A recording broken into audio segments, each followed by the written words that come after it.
রহস্য জগৎ এবং বস্তু জগৎ তথা মন ও দেহ সৃষ্টি করিবার কালে মানুষ উপস্থিত ছিল না।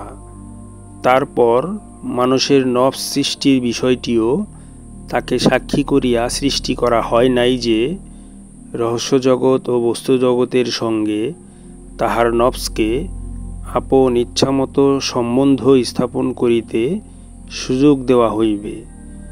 আরশ সৃষ্টি করাই আল্লাহর আদিম পরিকল্পনা।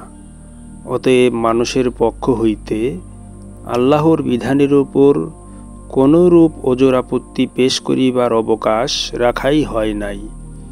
ইহা তাহার ন্যায়সঙ্গত সুন্দর ইচ্ছা দ্বারা নিজেই করিয়াছেন এবং তাহার সঙ্গে সহযোগী হিসাবে তিনি মহান ব্যক্তিবর্গ ব্যতীত কোনো বিভ্রান্ত সৃষ্টিকারী ব্যক্তির সাহায্য গ্রহণ করেন না।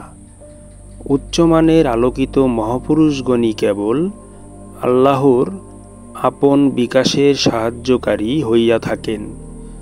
জিন এবং মনুষ্য জগতে আল্লাহর প্রতিনিধি রূপে স্বর্গীয় নূর বা রুহু তাহারাই পৌঁছাইয়া দিয়া মহান ব্যক্তিত্ব সৃষ্টি করিয়া চলিয়াছেন।